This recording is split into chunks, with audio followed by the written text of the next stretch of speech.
کیا آپ نے کبھی سوچا ہے کہ ایک نوجوان لڑکی کیسے تاریخ کا ایک بہت بڑا معجزہ بن سکتی ہے، جس نے اپنی پاکدامنی اور ایمان کے بلبوتے پر دنیا کو حیران کر دیا؟ یہ حضرت مریم علیہ السلام کی سچی اور قرآنی کہانی ہے۔ مریم علیہ السلام کوئی عام خاتون نہیں تھی، وہ اپنے بچپن ہی سے اللہ تعالیٰ کی عبادت کے لیے وقف تھی۔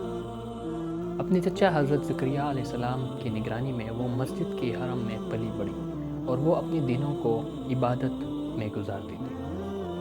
یہاں پر کچھ حیرت انگیز بات ہے، جب بھی حضرت زکریہ علیہ السلام ان سے ملنے آتے تو وہاں پر انہیں کھانا اور رزق موجود ملتا۔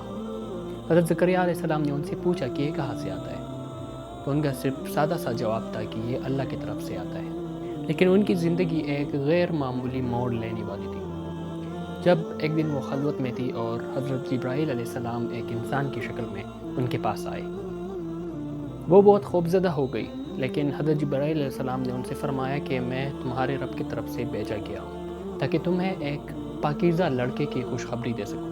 مریم حیران رہ گئی کہ انہیں کیسے بچہ ہو سکتا ہے جبکہ انہیں کسی مرد نے چھوا تک نہیں۔ لیکن فرشتے نے وضاحت کی کہ یہ اللہ تعالیٰ کی مرضی ہے اور یہ اللہ تعالیٰ کا ایک معجزہ ہے جو اس کی بڑائی اور اس کی قدرت کو ظاہر کرتے ہیں۔ جب وقت آیا تو حضرت مریم علیہ السلام ایک ویران جگہ پر چلی گئی اور اکیلے ہی اپنے بیٹے حضرت عیسیٰ علیہ السلام کو جنم دیا۔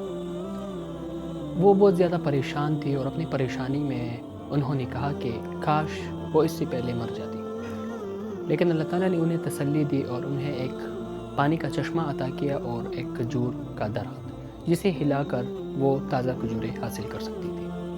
ان مشکل حالات میں بھی اللہ تعالیٰ نے انہیں اکیلا نہیں چھوڑا۔ جب مریم علیہ السلام اپنے نوزائیدہ بچے کے ساتھ اپنے لوگوں کے پاس واپس آ گئی تو وہ حیران رہ گئے اور انہوں نے ان پر بدکاری کا الزام لگایا، لیکن وہ خاموش رہی اور انہوں نے اپنے بچے کی طرف اشارہ کیا، اور پھر کچھ ناقابل یقین ہوا۔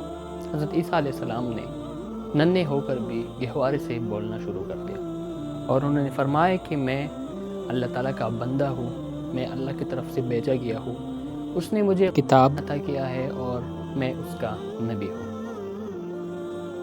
آپ ان کے چہروں کے تاثرات کا تصور نہیں کر سکتے کہ اس وقت ان کے چہروں کا کیا تصور ہوا ہوگا۔ معجزاتی تقریر سن کر سب خاموش ہو گئے اور حضرت مریم علیہ السلام کی بے گناہی ثابت ہو گئی۔ ان کی زندگی ہمیں ایمان، اطاعت، بھروسے اور یقین کے بارے میں سکھاتی ہے کہ اتنے چیلنجز اور مشکلات ہونے کے باوجود وہ اللہ تعالیٰ پر یقین کرتی رہی اور اپنے یقین پر، اپنے ایمان پر ثابت قدم رہی، اور اللہ تعالیٰ نے انہیں ایسے معجزات سے نوازا جو آج بھی ہمیں متاثر کرتی ہے۔ اچھا دوستو، تو یہ تھی حضرت مریم علیہ السلام کی حقیقی کہانی۔ اسی طرح کی مزید کہانیوں اور واقعات کے لیے ہمارے چینل کو سبسکرائب کریں اور بیل کے بٹن کو دبائیں تاکہ آپ کو بر وقت نوٹیفیکیشن مل سکے۔ آپ کی صحت اور مضبوط ایمان کے لیے دعا گو ہوں۔ والسلام۔